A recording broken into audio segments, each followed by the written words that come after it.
अस्सलाम वालेकुम स्टूडेंट्स, उम्मीद है बेटा आप लोग खैरियत से होंगे। आज का जो हमारा टॉपिक है बेटा वो है कंपोनेंट्स ऑफ कंप्यूटर नेटवर्क्स। अब ये पढ़ने से पहले, ये टॉपिक स्टार्ट करने से पहले ऊपर आपको ये येलो बॉक्स नज़र आ रहा होगा जिसमें लिखा हुआ है डू यू नो। ये इन्फॉर्मेशंस आप लोगों के लिए इंतहाई इंपॉर्टेंट होती हैं, ये आपने लाजमी जहन में रखनी होती हैं क्योंकि ये आपके एग्ज़ाम के हवाले से, टेस्ट के हवाले से, पेपर के हवाले से जो है वो इम्पॉर्टेंट होते हैं क्योंकि इसके अंदर से आपके शॉर्ट क्वेश्चन एक छोटा सा बन सकता है या MCQ 90% जो है वो MCQs बनते हैं।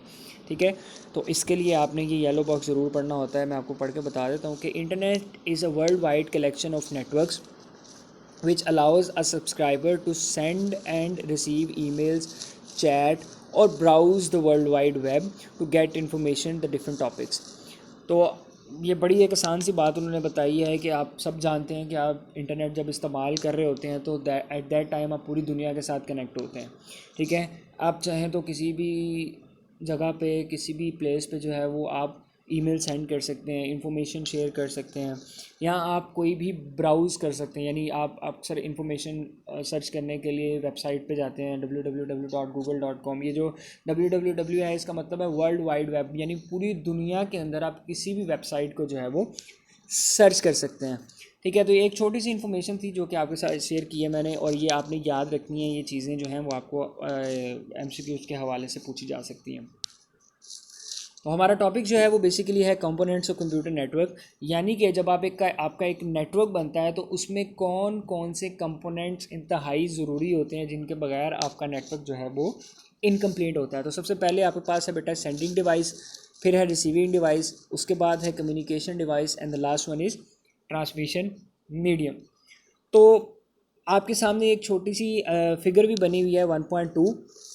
तो आप देख सकते हैं कि इसमें ये चारों चीज़ें जो हैं वो इंक्लूड हैं। आपको सामने लिखा हुआ नज़र भी आ रहा है, सेंडिंग कंप्यूटर है, ठीक है, एक एंड पे, दूसरे एंड पे रिसीविंग कंप्यूटर है, दरमियान में कम्युनिकेशन डिवाइस और ट्रांसमिशन मीडियम है। अब हम बारी बारी देखेंगे कि ये नेटवर्क जो छोटा सा आपके सामने बना हुआ है, ये कंपोनेंट्स किस तरीके से काम करते हैं। तो सबसे पहला कंपोनेंट जो आपके पास आता है वो बेटा सेंडिंग डिवाइस है। इसके नाम में ही इसका आंसर है, इवन के हर एक कंपोनेंट के नाम में ही उसका आंसर छुपा हुआ है कि सेंडिंग डिवाइस, यानी नेटवर्क के ऊपर वो डिवाइस जो डाटा सेंड कर रही होती है वो डिवाइस आपके क्या कहलाती है, सेंडिंग डिवाइस कहलाती है। और ज़्यादातर जो सेंडिंग डिवाइस होती है वो आपकी कंप्यूटर होता है। ये लिखा हुआ है आपकी इसके अंदर, मैं पढ़ के बता रहा हूँ आपको। A device which is use to send messages, data और information to their devices, to other devices connected to a network is called a sending device. In computer network a sending device is usually computer। तो इसमें इतनी कोई मुश्किल बात नहीं है। आपको भी पता है कि जब आप फॉर एग्जांपल, आप ज़रूरी नहीं है आप कंप्यूटर इस्तेमाल कर रहे हो, आप लैपटॉप इस्तेमाल कर रहे हैं, आप मोबाइल फ़ोन इस्तेमाल कर रहे हैं, ठीक है, और जब आप इंटरनेट के थ्रू अपने किसी दोस्त को कोई मैसेज सेंड करते हैं तो आपकी डिवाइस क्या होती है, सेंडिंग डिवाइस होती है। ठीक है, उसी एंड पे आपका दोस्त वो जो है वो मैसेज रिसीव कर रहा होता है।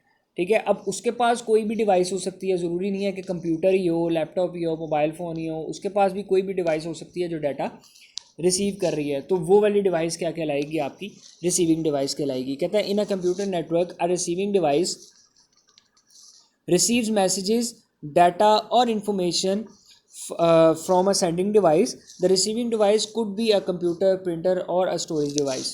तो जो रिसीविंग डिवाइस है वो आपकी कोई सी भी डिवाइस हो सकती है, ज़रूरी नहीं है कि वो कंप्यूटर ही हो।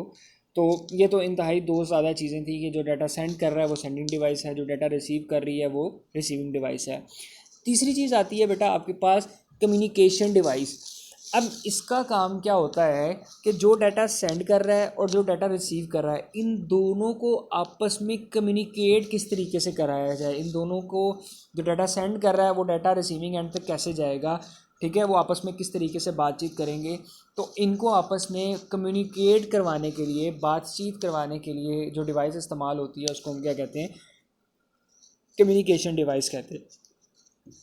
Communication devices are used for communication between computers and other devices.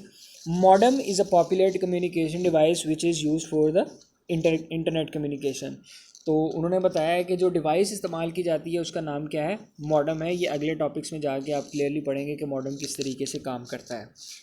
तो सेंडिंग डिवाइस हो गई जो डाटा सेंड कर रही है, रिसीविंग डिवाइस हो गई जो डाटा रिसीव कर रही है, एंड द कम्युनिकेशन डिवाइस जो उन दोनों को आपस में कम्युनिकेट करने के लिए मदद दे रही है। तीसरी और लास्ट चीज़ जो आपके पास आती है बेटा वो है आपके पास ट्रांसमिशन मीडिया। इसकी एग्जांपल आप आसान तरीके से ये ले सकते हैं कि आप जब अपने घर से स्कूल की तरफ आते हैं, ठीक है, तो जो रास्ता आप इख्तियार करते हैं, ठीक है, जो वे आप चूज़ करते हैं, जिस रास्ते से आप गुज़र के आते हैं, ठीक है, उस रास्ते को हम क्या कहते हैं, मीडिया कहते हैं। मतलब एग्जांपल के तौर पर बता रहा हूँ। इसी तरीके से सेंडिंग डिवाइस से रिसीविंग डिवाइस तक जो डाटा ट्रैवल कर रहा है, सही है, दोबारा सुनिएगा, सेंडिंग डिवाइस से रिसीविंग डिवाइस तक जो डाटा ट्रैवल कर रहा है, वो जिस रास्ते से गुजर के जाएगा वो रास्ता आपका क्या कहलाएगा बेटा, ट्रांसमिशन मीडिया कहलाएगा। और यहाँ पे लिखा भी हुआ है कि transmission media is the channel और पाथ, ठीक है, पाथ हमेशा रास्ते को ही बोला जाता है, विच द डाटा और information is transferred from one place to another computer network. Networks are connected by wide और वायरलेस ट्रांसमिशन मीडियम।